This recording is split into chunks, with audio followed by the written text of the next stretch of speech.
Hello and welcome back to the port. I'm Gav Major and this is Admiralty Report. Admiralty Report is your gameplay submissions with my commentary, and today we have a submission from VazzVegas, who is playing in the legendary tier British battleship HMS Conqueror.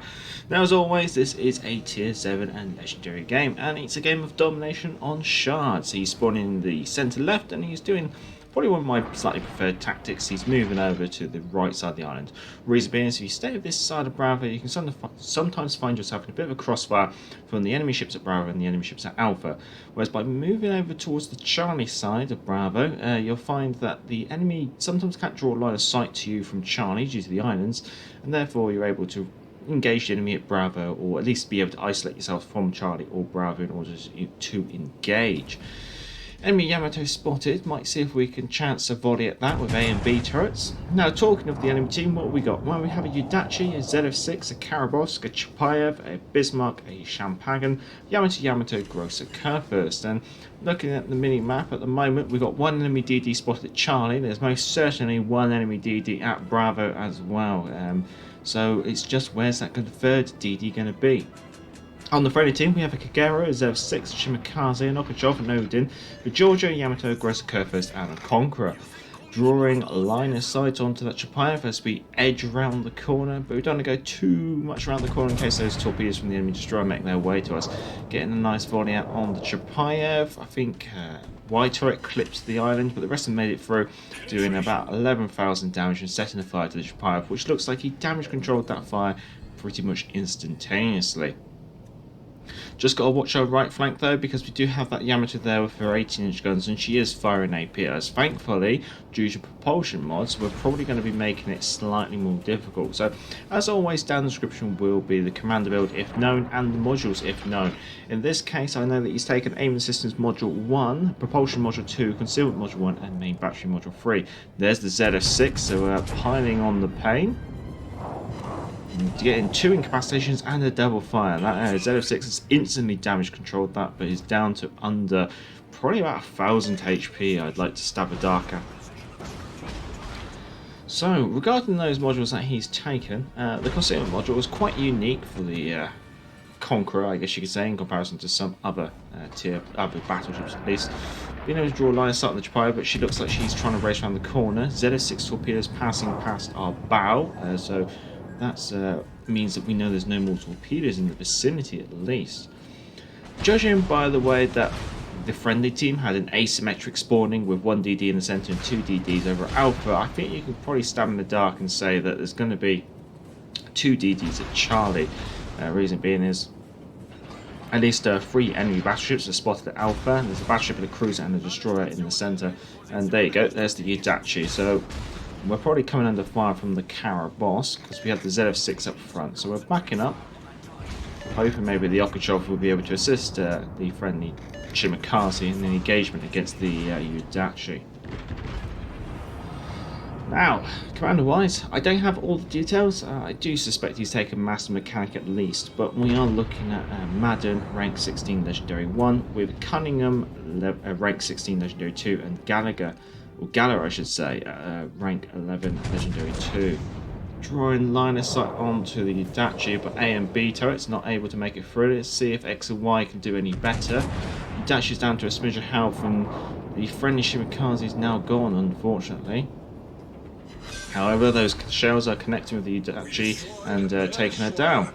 Now finding ourselves broadside to Yamato and spotted. This could be dangerous, so we're going to have to probably start considering tucking it in. Now, thankfully, due to the propulsion mod, he's able to stop quickly, start quickly, and get to a reasonable amount of speed, especially when he's turning. So even now he's reversing and turning away, he doesn't lose a lot of speed, and he gains it quite quickly thanks to the propulsion mods. Yamato's fired off a volley and really hurting. However, the Conqueror does have those super repair parties, which will heal somewhere in the region of about 20,000 HP. It's a very nice little trait there. Chance in the volley on the Yamato, not sure if they'll make it through. But you're going to have to start being a little bit cautious because you know there's going to be DDs up to the front of you at least. So, we've got at least a fire on the Yamato, which is burning up quite nicely. Enemy Karabosk spotted. and you are engaging the rudder to try and unveil X and Y turrets, I should say, in order to engage the Caraboss, getting a volley away, but you're exposing yourself broadside onto a Yamato, and it looks like the Yamato's looking at you, hitting the Caraboss nice and hard for about 15,000 HP, and setting, I think, a double fire and triple incapacitation, destroying one of her torpedo launchers as well, although being it's a Caraboss, it's not exactly like she's relying on her torpedo launchers. Engaging a bit of rudder to get yourself angled against the Yamato as the Yamato's shells fall slightly short.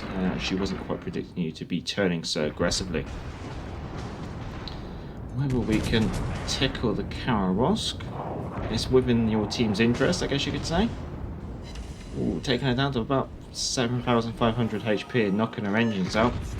So the rest of your team can tuck into that meal that's available. At the same time, you've got to be very cautious of the Yamato. Yamato looks like she's firing on the Okachov. I'm not sure whether she hit the Okachov, but at least you've still got the Okachov to your front, acting as a potential screen against any potential incoming torpedoes. Clipping the Caraboss, but because you hit the turret, you've incapacitated one of her turrets, but not really done much damage to her hull. I think you find yourself in a position where you can't really continue the engagement against DD, and it's time to start working that Yamato over, the one that's been working you over. Enemy is 2 caps up, 1 cap contested or being captured, so it's not looking too good for your team at the moment. Starting to engage the Yamato, HE loaded. She's angled enough where she could potentially turn at any moment, angle more against you. But if she continues on a straight line course, potentially AP could hurt. You might be able to isolate out those cheeks or even aim for the deck line, get a nice heavy AP volley in on there. Conqueror actually has great HE. She's also got pretty typical British AP with that short fuse, but when you're offered an opportunity like a broadside Yamato, it is a click that AP button and get those shells loaded.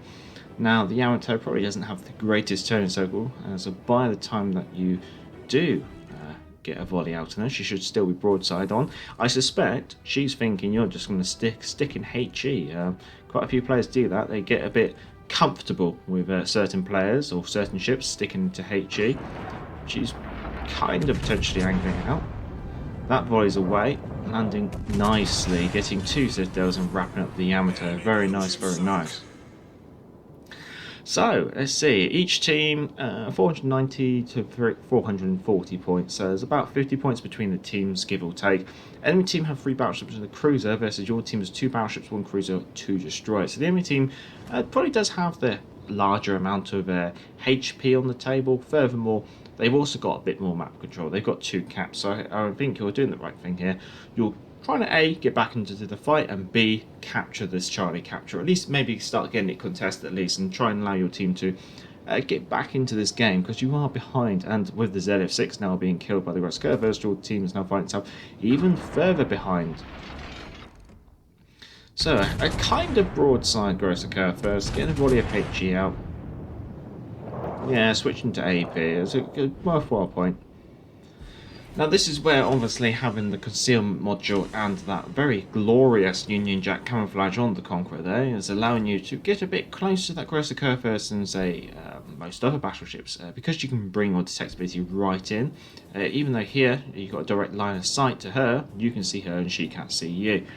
Now it looks like she's turning away, which is a little awkward, and we don't have a fire on her ourselves. It looks like someone else has got a triple fire on the Grosser Curve, which is intriguing to note that the Grosser Curve is not running fire with fire rust. Those fires would have automatically been put out. Otherwise, he could be letting them burn, but the amount of HP he's got left, I'd be surprised if he's doing that.